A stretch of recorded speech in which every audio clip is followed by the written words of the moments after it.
you're going to get back to who is my neighbor? When are they my neighbor? When do they stop becoming my neighbor? When can I hate them? When can I stop? When can I stop thinking about them? When can I stop caring about how they feel? When can I stop caring about what's good for them? What a fun debate. Have a good time. Have a good time. But when the communion plate goes by, just keep passing it, okay?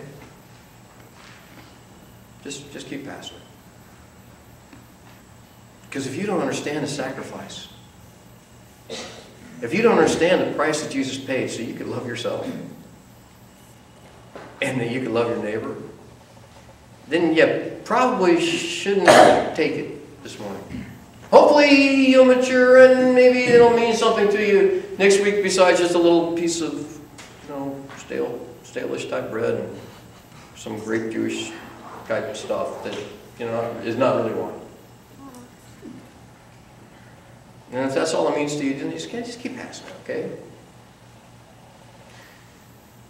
But if you claim Jesus, if you claim the forgiveness, if you claim the love that is represented by that communion feast, and then you're free. You're free to love everybody. Amen.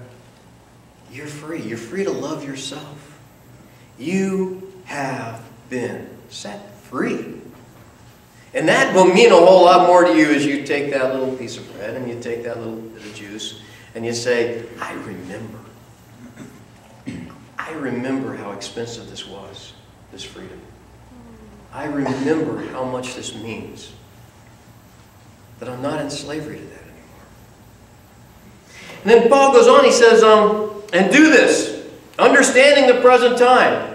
The hour has come for you to wake up from your slumber because your salvation is nearer now than when you first believed. The night is nearly over, the day is almost here. There was this feeling in the New Testament that Jesus was going to come back any time. Did you ever sense that as you read it? Any time. Well, there was a sense that something big was going to happen, and something big did happen. Okay? We'll get into that some other time. But he says it's almost here. The salvation is almost here. He says the night is nearly over. The day is almost here. Let us put aside the deeds of darkness and put on the armor of light. What an interesting thing to say. There's some things that we need to quit doing. And there's something that we need to do. And it has to do with putting on armor. You guys probably think about armor all the time, don't you? I mean, every guy, you get up and you say, well, what is that new product? Under Armour? Right? Oh, wait, we have some deodorant called Armor All. No, that's deodorant. Well, we don't think much about armor, okay? That's the point.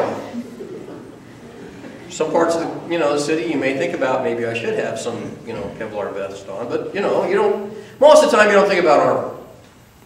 But he's using this and says, all right, there's something you need to put on. And there's some things you need to quit doing. He said, let us behave decently as in the daytime.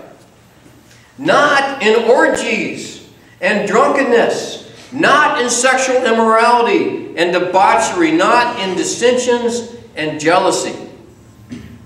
Wow, what a cool list. Orgies. That's something you don't read about very often, right? Where's this letter going? What do you associate orgies with? Rome. Do you think they knew what that meant? Right? He says, hey, we may want to check out that club, okay? Just don't renew your membership. You don't need to be doing that. Why? Because it takes away your ability to love. To be free to love people. Orgies. Drunkenness. Being out of control. Letting drink be in control. Sexual immorality. That's sex outside of that committed relationship. Debauchery. What a great word that is. Okay? Comes from the Greek word Bacchus. Remember the guy that... We're getting close to Mardi Gras, aren't we? Right? Man, remember the one who, the Fat Tuesday, the Mardi Gras parade? Remember who leads the parade? Bacchus, the Greek god of wine and overindulgence, right?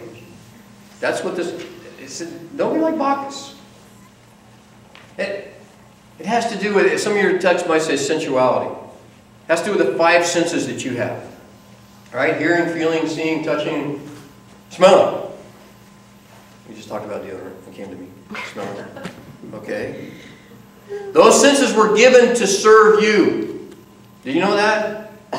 You were given those senses to serve you. To take care of you. Man, I smell smoke. What's going on? Right? I hear a siren. Where's that coming from? I feel heat. Maybe I should move my hand off the stove. Those things are, they're meant to serve you. Debauchery is when you turn around and you live to serve those senses. The difference between eating to live and living to eat is debauchery. Sleeping to live and living to sleep is debauchery. Make sense? He said, okay, your life, don't get confused about why you're here. You're not here to serve those senses. They're here to serve you. He said, debauchery and dissensions. That just naturally follows, doesn't it? What's a dissension? It's a group of people who line up behind other people and say, I'm with so-and-so, and we disagree with so-and-so. I'm for this, I'm against it. I think that this person was right, I think this person was wrong. I think this person ought to be able to be a member, I think this person shouldn't be able to be. Dissensions. And normally that's followed by factions, but here it's followed by jealousy. A jealousy. Remember the whole thing about loving yourself? The problem with jealousy is you would rather be somebody else. And you'd rather have what they have. Their wife, their car, their job, their life, their looks. Because you can't really love what you have. Jealousy. He says here, you take this stuff off and you put on, he says, rather clothe yourself with the Lord Jesus Christ. And do not think about how to gratify the desires of your sinful nature.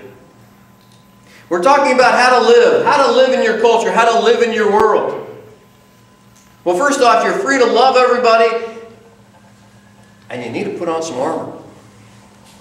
Things are pretty tough out there. And you're going to be taking shots. Put on the armor of Christ. You love the way that Jesus loved. You forgive who Jesus forgives. You accept who Jesus accepts. You treat people the way that Jesus treats people. And you're free to do that. You are free. It's a simple plan. It doesn't have over 500 thou shalts and over 600 thou shalt nots like you're going to find if you go into Exodus and Deuteronomy. Because you can't really legislate all that stuff, can you? But you can think in terms of, I'm free to love this person. How do I not do them harm? How do I take care of their feelings? You're free to love yourself and say, how do I not do myself? How do I get myself out of situations that do me harm? How do I stay away from situations where I'm not in control and things control me, like drunkenness? How do I stay out of situations like dissensions and jealousy? How do I walk away from the stuff that sabotages me spiritually? That takes away my ability to love myself and others. That's a simple plan. You love your neighbor. You love them. You love yourself. You love your neighbor as yourself. And you remember, as you pass the plates today, that that's your neighbor sitting next to you and behind you and in front of you. And that's your neighbors down the street, meeting with the Methodist Church. And that's your neighbors down the street that aren't going anywhere. You're free to love them. You don't have to decide who you love and don't love anymore. You're free. Stay free. Stay free.